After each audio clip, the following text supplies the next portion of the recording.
Tonight on 101 West, the growing popularity of data centers.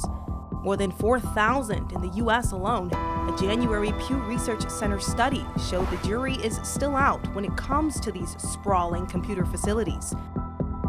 1 in 5 Americans aren't sure of their impact, be it negative or positive.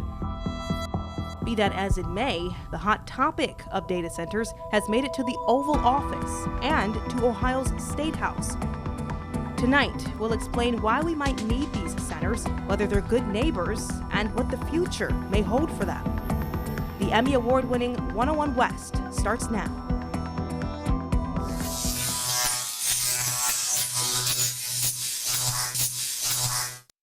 Good evening. I'm Sydney Canty, coming to you from Lordstown, more specifically, the proposed site of a multi-billion-dollar data center. Now, this project currently on hold as some legal wrangling and a village moratorium have stopped any movement, but it was this data center proposal in particular that was the catalyst for this edition of 101 West Data Centers, Deal or Dilemma. Now, data centers are designed to help answer an internet demand, but at what cost? Over the years, technology has evolved. In the dawn of data, about the 1950s and 60s, data centers were once called mainframes, storing vast volumes of data. It's what we know today as the cloud. By the 70s and 80s, desktop computers housed internal storage. But as time went on, our computing, storage, and processing needs increased, ushering in a migration from individualized servers to the rise in data centers. Data centers have been a thing for a very, very long time. From, the smaller data centers that we saw in kind of individual buildings connected to individual businesses, to now what we are seeing, which is, the centralizing of that. In the last 5 years, the growth of data centers has been explosive, both in number and size, due to advances in AI-enabled technologies locally and nationwide, but they aren't always welcomed. Here at home, Lordstown Village Council approved a 6-month moratorium in January that prevents the village from processing data center applications and permits. Back in February, Hubbard Township trustees voted for a year-long moratorium, and over in Vienna, they're preemptively reviewing things like zoning laws so they're well prepared should such a proposal come knocking. They're going to be part of our national infrastructure, perhaps the same way that we have roads and bridges and other infrastructure. The question is if we're building them with the right size, in the right way, and for the right purpose.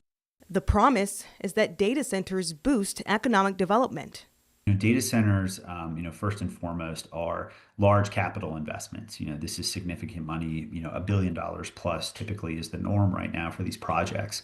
With that comes substantial construction activity. So, a significant amount of man hours for those in the building trades, and electricians, plumbers, pipe fitters, HVAC technicians, carpenters, operating engineers, you name it. Nicolopoulos says most of those jobs are temporary. Although you have an industrial scale facility, it's not a dense employer of people. It employs a very small number of people long-term, very good jobs, but a very small number of people. Data centers can generate revenue for a community. Data centers pay a significant amount of local taxes. That tax revenue goes back into communities to invest in schools, to invest in infrastructure, to invest in services. Data centers generally don't rely on local services as much, but they give a significant amount of revenue back to those communities. But that's if they're paying the taxes. Data centers don't necessarily have the return on investment as a partner in the community as we would like to see. While Davis served as a trustee in Jerome Township, she and other local government pushed back against townships not having a seat at the table with regard to tax abatements. That pushback allowed them to implement a process giving the township and elected body the ability to review tax abatements and say no. So if a data center is getting a tax abatement on their property taxes and they're not paying that, they're not paying their fair share. They're using our services. It takes a couple years to build these things. Their construction crews are coming in, they're ripping up the roads that have to be repaired with our property tax dollars from residents. So what's the upside to data centers? We rely on them daily. It's our banking and financial records, financial transactions and payment processing. It's electronic healthcare records and telehealth, 911 geolocation services, state and local governments. And it's also the fun stuff like streaming video and social media that helps us unwind. But it's also a national security imperative. This is all of our data. We want this stored here, safe and securely domestically. But in essence, digital infrastructure is the backbone of the 21st century economy. Data centers provide a better search experience on sites like Google. Data centers have changed, have enabled, that's the right term here, all these AI bots and AI agents that we use now that have changed the way we search for information. They are far more efficient, far better in terms of the quality of the answers, far more specific. So data centers can provide jobs, money, and convenience, but could there be a price to pay? Well, that depends on where you live and where the data center is located. Noise is a health concern, so constant exposure to loud noise is detrimental. The presence of very high power, very high voltage transmission lines is never welcome and always debatable in terms of their potential effects. Another drawback, they're expensive, and you could end up paying for them in your monthly utility bills. Because the local utility needs to invest a lot in infrastructure to provide for the data center, there are a couple of interactions there. One is that it may happen that the local utility rolls the cost or some of the cost of the investment back to the customers. So you might see a potential rise in your electricity bills. The Environmental and Energy Study Institute says by 2030, data centers' demand for power would be enough to power more than 100 million homes. Providing the necessary electricity power for data centers is not trivial, it's highly non-trivial and very expensive, of course. These are facilities that operate 24/7. They're supposed to be always on, always live, never failing. Data centers are filled with servers that need to remain cool. That process takes water. Some differ on exactly how much. Data centers use less water than golf courses. Data centers use less water than manufacturing facility, than food and beverage production. Data centers are using less water than what is lost to water leaks in utility systems throughout the country. The industry has been actively deploying for years advanced cooling technologies that dramatically reduce their water footprint. But research from the Environmental and Energy Study Institute counters that narrative, showing that one large data center can consume up to 5 million gallons of water per day. When you have data centers sucking up all the water, are they paying the same rate? All we are seeing as local residents who are working hard and doing the right thing every day of the week, all we know is our bills are going up. And gauging that water usage is only as good as the numbers. Uptime Institute reports fewer than 1/3 of data center operators track water consumption. Who's tracking the water when it leaves the center? A proposal from the Ohio Environmental Protection Agency would allow data centers to release wastewater into the state's lakes and streams. Environmental advocates fear discharge running through pipes and HVAC systems after cooling those data centers can change the water and release unwanted chemicals. Despite these drawbacks, Nikolopoulos believes data centers are needed, just not necessarily at the scale being considered. We have to be smart about this. I think that we need data centers, perhaps nimbler, perhaps smaller, perhaps built with more incentives or with less intrusion to our environment and our communities. And I think that we will still be able to do that and deliver very useful, very valuable AI and other services to people.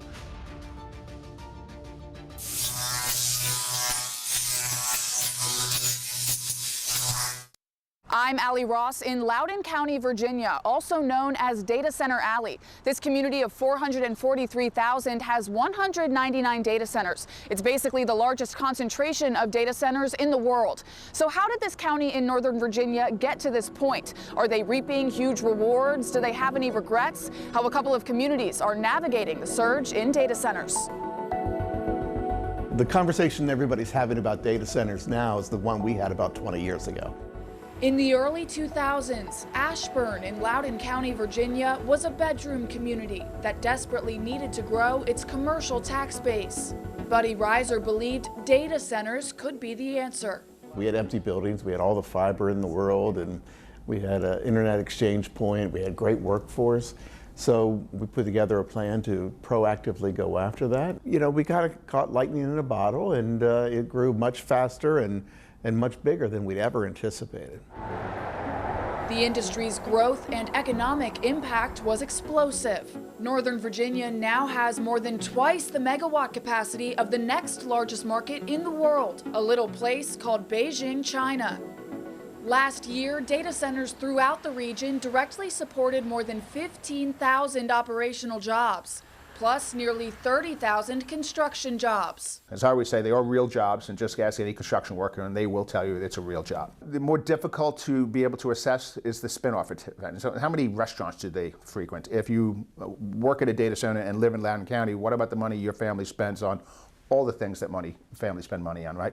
Data centers pay Loudoun County upwards of $1 billion annually in property taxes, creating excess revenue that gets spent on capital improvement projects and saved in contingency accounts. The bulk of the money comes from personal property taxes on servers and equipment.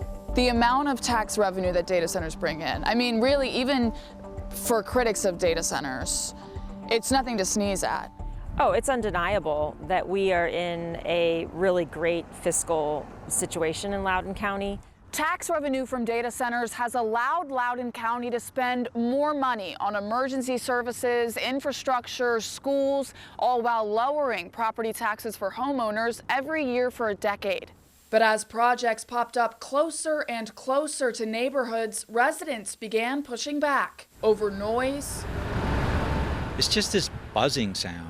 For our particular house, it's louder at nighttime when you're sleeping, and you can hear it through the windows. Appearance. Aesthetically, it's not great. I think there's maybe a happy medium to be had, but it does seem to be an excessive amount in a very short period of time. And increased power infrastructure. Once that happened, the community really woke up and said, wait a minute, we don't want all these power lines, we don't want all these substations. Our constituents were demanding that we do something to try and, pump the brakes. In response, the county changed its zoning code, including requiring all data center projects to get special approval. Supervisor Kristen Umstadt fears a financial crunch if the Board of Supervisors stops approving developments due to public pressure. At which point, we're either going to have to raise taxes or start cutting services because the residential growth is going forward. Others say 200 data centers is enough. You never want to be reliant on just one industry, which technically could kind of pack up their CPUs and leave. Northern Virginia now serves as a model or a cautionary tale for dealing with the data center industry. Do you have any regrets when you look back on how it all went down? I'm not big on regrets. I always think that there are things we could have done better. But we meaningfully impacted people's lives for the better. We would have liked to have controlled the growth a little bit more. We certainly would have done a better job of keeping them away from homes.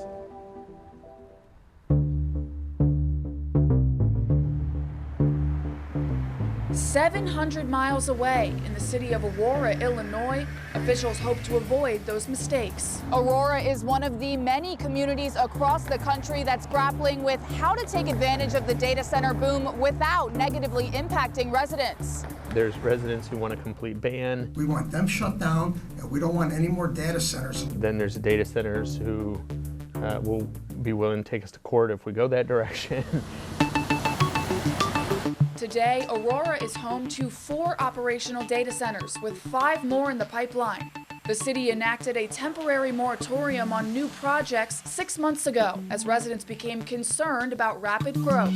These data centers are being built so fast that we can't keep up with them. There were no set standards or regulations for data centers that we could just regularly adopt to address the concerns of the citizens. They were zoned under the same category as warehouses. And warehouses and data centers have very different use types. They use very different amounts of energy. They just should be treated differently. A city task force researched the facility's impact and the ways Aurora could legally regulate the industry. The result, a wide-ranging set of new rules, regulations, and changes to the zoning code. We are making them what is called a conditional use, and all conditional uses will have to go before City Council. We will actually have energy performance requirements and water performance requirements of data centers, basically ensuring that they're not using too much energy, not putting too much strain on the grid. The city's new measures are aimed at controlling future data center development, but residents of this neighborhood say that doesn't go far enough. They are doing nothing to grandfather any of the existing buildings into any kind of requirements for beyond where they are now. The view from Brian Castro's backyard was all forest and farmland until this data center went up. But it's the noise levels that worry him and his neighbors most. It's this low hum. It sounds like traffic that just doesn't end. I don't think people realize how much it affects your way of life until you have one in your backyard. It affects your sleep, it affects your health, gives people headaches, all sorts of different things. There was an event where they lost power or a portion of power and they had to fire up their backup generators. It felt like a constant earthquake we were in. Those generators make a lot of noise, they vibrate sound, and they give off diesel fumes that you can smell all around the neighborhood. How would you respond to the residents who say that the city is not doing enough to respond to their concerns about the existing facilities? Of course, that presents legal challenges. We don't want to be involved in lawsuits. We want to find a way to work together to make sure that we don't have these challenges and problems. Residents are also pushing to increase the minimum required distance between data centers and neighborhoods. They're saying that that's allowed, that a data center 1,000 feet is far enough. It's not. It needs to be double that. But Lindbergh says that would go beyond the standards that the task force found elsewhere. The city is walking a fine line, trying to satisfy residents without jeopardizing future development. Not necessarily drive data centers away completely, but get the best of the best data centers here.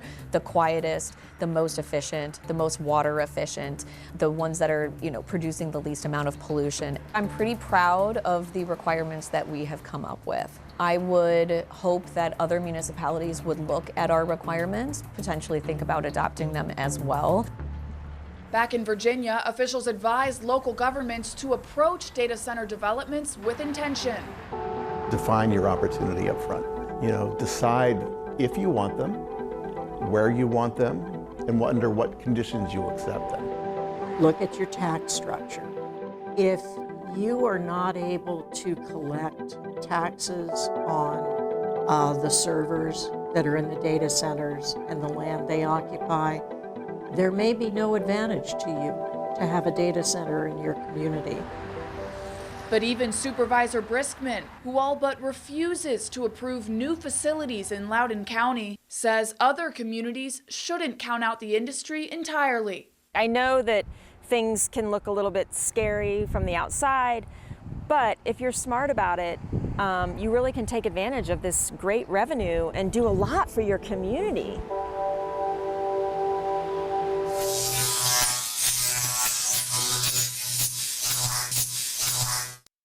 I'm Corey McCrae in McDonald. I'm on the site of the former McDonald Steel Factory just off Ohio Avenue. There's been an intense effort to clean up this site to make room for what could be a data center. McDonald's mayor says he's open to the idea. So in less than a year's time, we've learned that data centers could be coming to McDonald, Lordstown, and Hubbard Township. But do we really have enough data that needs to be processed and stored, or are we jumping the gun a little bit with all these data centers? Marysville is a town northwest of Columbus with a population of more than 25,000. The town's longtime slogan is "Where the grass is greener." The town's slogan will be in the back of many minds as they confront their first data center. Big picture, how much available water do you have not only today, but in 10 years and 50 years, and making sure that if you say yes, that you're not hurting anything in the future. A message from the public service director for Marysville. Jeremy Hoyt is in charge of the city's water, along with nearby Jerome Township. Jerome Township has 2 data centers with another 2 on the way. Do you feel like you guys were ahead of the curve, maybe behind the curve, when it came to getting the first couple data centers and now the next 2? That's an excellent question. I would probably say behind the curve on the first couple, but we learned those lessons to restrict that water flow. So I feel very comfortable where we're at. In the case of Marysville, that meant negotiating rates, fees, and the exact amount of water the data center would be required to use and not go over. Hoyt says these giant companies are willing to adjust, but it's up to the communities to have everything in place because once pen hits paper, it's too late. The Public Utilities Commission of Ohio is looking to stay ahead of the curve. The PUCO authorized AEP, Central Ohio's largest electric utility, to create a data center-specific tariff. That tariff would ensure that data centers pay the cost to connect to the power grid up front. It ensures costs aren't passed along to the customers. It's a constant balancing act to ensure that the grid is there to support jobs in Ohio's economy, but also that our people paying the bills can afford to do so. In anticipation of data center growth, state lawmakers passed Ohio House Bill 15 last year, allowing data center customers to produce their own power on site. All that power, if they generate right on site, they don't have to pull it off the grid. And that means there's more available power for the rest of the grid at large. However, a standing issue to get on-site power is having to wait in a long line for approval from the state and the grid operator. Powering themselves. That's my #1 priority. Congressman Troy Balderson has introduced the Grid Power Act to get these projects moving. Project could sit in that queue anywhere from 5 to 8 years. Also addressing the waiting issue, President Trump recently ordered some coal plants slated to close to stay open due to concerns of not having enough power to meet the growing electric demand. A word you'll hear commonly used is baseload energy. It's the minimum amount of electricity needed to meet 24/7 demand, and without enough power sources to supply that demand, you'll run into power outages. We need that baseload energy. We don't have enough energy for the demand that we are seeing out there with all this electrification that's happening, not only here in Ohio, but across the country. Data centers need power around the clock, which narrows down the type of power sources they can use. And it is nuclear, natural gas, and coal. In some future, maybe we see something different, but right now, where we are today, those are the baseload energies that we need. Nuclear energy, having the smallest carbon footprint, is shaping up to be the most popular. Dr. Catherine Huff is the former Assistant Secretary for Nuclear Energy, who also advises Amazon.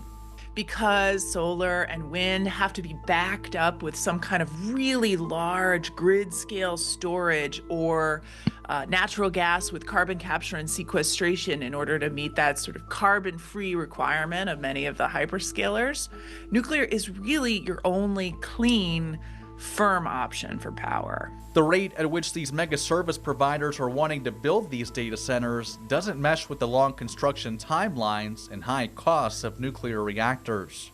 There are concerns in terms of waste management, right? Where to store. So what would happen if the data centers are too close to communities, then nuclear waste would also be close to the communities if they are nuclear-powered data centers. State Reps Gary Click and Kelly Dieter introduced House Bill 646 in January, aimed at creating a study commission, rounding up experts, listening to the community, all for input on the best way to move forward. And so we have the people who really want these, people who really don't want these, but I think the largest group of people are people in the middle. State Reps Dieter and Click are hopeful that if this legislation passes, that communities will be more informed when it comes to data centers, but it's got to make it to Governor DeWine's desk first. While data centers are a key piece of infrastructure in the AI universe, It's a pipeline that hinges on the future of a technology that is far less tangible. I would define a bubble. It's sort of when expectations are overhyped, they don't meet reality. You think of the dot-com bubble as a great example of that. Kate Rooney, a technology correspondent at CNBC, says that possibility is driving much of the fear from Wall Street down to local communities. A lot of people would agree that there are pockets within AI where there is absolutely a bubble. I would say this is probably the most called for, expected bubble, maybe in history. Despite the uncertainty, tech giants like Alphabet, Microsoft, Amazon, and Meta are projected to shell out $700 billion this year on AI data center infrastructure, but there are no guarantees that the build-out will catch up in time. I think there's an agreement that this technology is transformative. You've already seen the results, but is it overblown, and are we spending too much? Meaning, are the big tech companies spending too much to the point where it's not sustainable? You're not going to see what's known as return on that investment. For it to check the boxes about sustainability and long-term success, we're going to need to see companies saying, we are hiring less, we're way more profitable because we're making these investments on AI, whereas right now we are seeing the opposite. So are we investing our way into widespread unemployment? So there are predictions from some of the top AI researchers and CEOs that are predicting record unemployment as a result of this. Local governments, federal governments are really going to have to adapt to that and figure out how you sort of deal with this new normal if the workforce is completely upended by AI. There's also the lingering question of how well AI will be embraced by all. So the bull case for all of this, the optimist case, would be that it's going to make people more productive, it's going to make people's lives easier, and it's going to make companies more efficient, it's going to make the U.S. economy more efficient. Right now, 2026, that's not quite happening. There have been reports that 90% of companies say they actually are not seeing it in their workforce.